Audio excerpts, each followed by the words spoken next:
débordait largement le milieu du football. Info surprise pour tout le monde, sauf pour un homme qui l'avait annoncé publiquement il y a 8 mois. C'était le journaliste sportif Daniel Riolo. Il est avec nous ce matin. Bonjour Daniel Riolo. Bonjour Philippe, bonjour à tous. Vous êtes l'un des tauliers depuis 15 ans de l'émission L'After Foot sur RMC Sport. Et le 4 décembre 2020, vous aviez balancé ceci.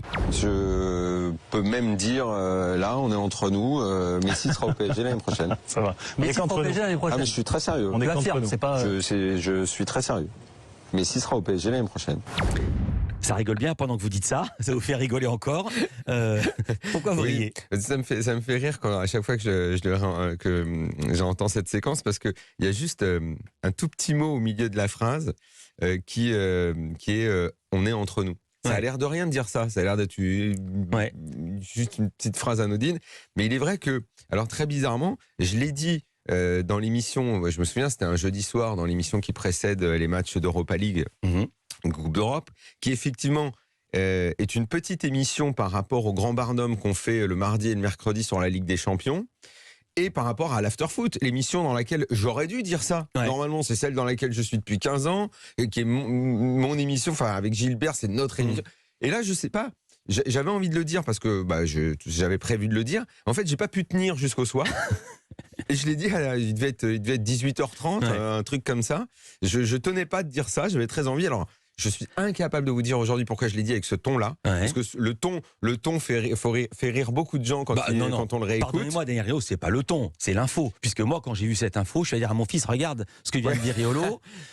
Et en général, il dit pas de conneries. Et votre fils, il a dit, je sais pas quel âge a votre fils, mais il a dû dire comme beaucoup. 19 et il avait 18. Comme les copains de mon fils, qui lui ont dit, tu veux pas dire à ton père d'arrêter de dire des conneries. Exactement. Et pendant les 6 mois qu'on suivi, souvent il venait me voir et puis il me disait, bon papa, t'es sûr là, parce que franchement ça devient pénible, ils se moquent tous de moi, donc ce serait bien que... Je vais parler du shitstorm après. Tout d'abord, c'est vous qui avez raison. Quelles étaient vos informations sur la venue de Messi au PSG ? Même si je sais qu'un journaliste donne pas ses sources. Non, mais il y a pas. Alors pour le coup, j'ai jamais fanfaronné outre mesure sur cette histoire parce qu'il n'y a pas de scoop véritable. Il se trouve que à l'époque, on travaillait sur la revue de l'Afterfoot qui allait sortir son premier numéro en mai et on avait accès le magazine papier, trimestriel papier. Exactement. Et on avait accès le numéro 1 autour du foot et de l'économie.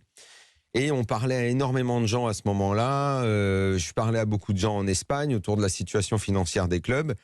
Et d'après l'étude, d'après ce que je voyais, la situation du Barça était tellement catastrophique. J'avais un doute quant au changement de présidence. On savait qu'un nouveau président allait arriver en février-mars, que Laporta allait certainement être réélu président du Barça. Je me disais, de quelle façon lui va traiter la situation économique et comment il va faire ? Est-ce qu'il va se battre au point de ruiner encore plus le club pour garder Messi ? Et il m'apparaissait que ça serait quasiment impossible de faire prendre un tel risque au club, à moins que Messi ne veuille plus être payé, à moins que les autres joueurs... Enfin, ça faisait beaucoup de conditions qui étaient impossibles. Donc, ma certitude, c'était le Barça ne pourra pas garder Messi, c'est impossible. C'était impossible. Après, le reste, c'est de la déduction. Il n'y a que le PSG qui pourra le prendre et qui va se jeter sur l'occasion parce qu'ils ne le laisseront pas passer, parce que c'est de la politique, de la géopolitique, de tout ce que vous voulez. Le Qatar ne laissera pas passer l'occasion d'avoir Messi au Paris Saint-Germain. Donc, c'était une information et une déduction. Voilà. En même temps, le coach Thomas Tuchel, là je parle pour les spécialistes, avait été remercié par le PSG en décembre. C'est lui qui est désormais le coach de Chelsea qui a gagné la Champions League.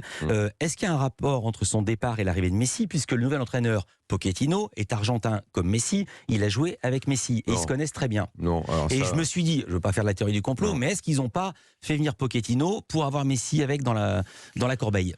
Non, je pense que ça ne joue pas. L'entraîneur décide de très peu de choses au Paris Saint-Germain et surtout pas de transfert de cette envergure qui donne cette dimension au Paris Saint-Germain, enfin cette dimension souhaitée, planétaire. J'ai mal posé ma question. Non, mais j'ai bien compris. Pas qu'il décide, est-ce qu'il n'aurait pas été attirant pour Messi de rejoindre son pote Pochettino ? J'avais très bien compris. En fait, je ne crois pas que pour un transfert pareil, le fait que l'entraîneur passe un petit coup de fil et dit viens, je t'aime bien, tu sais, on est argentins tous les deux. Allez, que ce soit après coup, des petites choses dans la chaîne de responsabilité, de décision, que d'avoir un entraîneur argentin, ça puisse aider à 1% plus le 10% de Neymar, qui est son vrai pote. On ajoute comme ça des petites choses que ça puisse se jouer, oui, mais là, franchement, non. Il y avait vraiment que le PSG qui était capable de lui donner ce qu'il avait envie en salaire. Et donc Messi ne pouvait venir qu'au PSG. Alors, ce qui est assez intéressant, et on va penser au colibet qu'a subi peut-être votre fils, comment ça s'est passé ensuite pour vous? Parce que quand même, on a lu des choses sur vous et contre vous. Mais pas tout de suite, hein. Bizarrement, tout de suite, c'est pris un peu comme une blague. Donc je le redis dans l'after. Un soir. Après, ça devient une blague récurrente. Jérôme Bretagne, qui est avec nous dans l'émission, je veux pas dire de façon hebdomadaire ou presque, me dit bon bah alors ça en est où? Ça devient une sorte de running gag. Moi après, en plus, je me détache un peu du dossier. Les mois passent. Je suis pas tous les jours. Bon alors, qu'est-ce qui se passe? Est-ce que ça va vraiment se faire? Tout ça. Donc bon bah même au fil du temps. Et pardonnez-moi. Et pendant les jours qui passent, vous êtes confiant ou vous regrettez cette parole et vous dites je suis allé trop loin? Alors quand je vois le bruit que ça fait dans les jours qui suivent, je sais pas si je suis même invité. Dans les jours qui suivent, je dois aller chez Cyril Hanouna sur TPMP, il me repose la question. Enfin, je vois que ça fait un bruit énormissime. Et là, je me dis, oh là là là, c'est pas le bruit qui me gêne, moi. C'est qu'est-ce que je vais prendre sur la tête. Bon, même si je suis quand même vraiment habitué, moi, à en prendre beaucoup sur la tête. Mais effectivement, le bruit me dépasse un petit peu. Et puis, non, enfin, moi, je suis pas du genre à regretter ce que je dis. Si je dis, j'assume. Après, j'avais très envie que ça se fasse quand même. Hein. Parce que en matière de transfert, jusqu'au bout, moi j'ai déjà connu les transferts où le gars me dit c'est sûr, je viens, il est à l'aéroport. Et puis ça finit par pas se faire. Donc c'est vraiment une chose dont il faut se méfier, les transferts en règle générale. Et les réseaux sociaux, c'est très très important. Vous avez pris un shitstorm, je ne traduis pas, mais tout le monde sait ce que c'est, une vague de haine sur les réseaux sociaux. Je vais lire quelques tweets qu'on peut lire parce que certains sont vraiment orduriers. Et maintenant, Riolo est devin, écrit un internaute, il nous aura tout fait ce guignol. Un autre vous dit, tu nous expliqueras en ces temps de crise comment le PSG va pouvoir sortir 50 millions d'euros de salaire pour Messi. Eh bien, ils ont réussi. Ça a été difficile pour vous, humainement? Non, franchement, Philippe, alors moi, comme je disais, comment vous appelez ça? Shitstorm. Shitstorm. Ouais. Je suis un peu habitué. Hein, tempête de crotte, et je suis poli. Non, dans l'after, on a l'habitude quand même des opinions assez tranchées autour du foot. Et donc forcément, ça crée toujours des vagues. Donc je suis assez habitué à tout ça, je suis très détaché. Bon, il m'arrive, je dois le dire, de répondre à certaines insultes en plus. Donc je m'en fous assez. Je sais ce qu'est la vague des réseaux sociaux.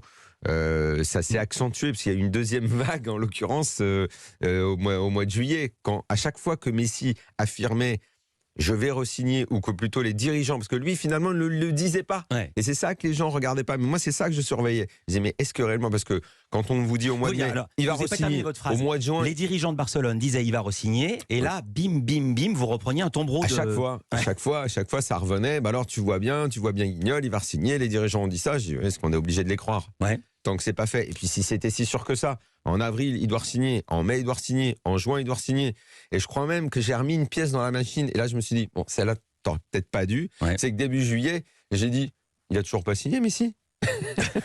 Et là c'est reparti et j'en ai repris plein la tête pendant encore 2 semaines, puisque je crois que après ça s'est fait sauf qu'après l'enfer, le paradis. Et là le site d'information Foot 01 vous a appelé dans un article le mage Daniel Riolo. Comment vous avez vécu cette vague de fascination pour votre prédiction, puisque le son qu'on a entendu tout à l'heure est passé en boucle sur tous les réseaux?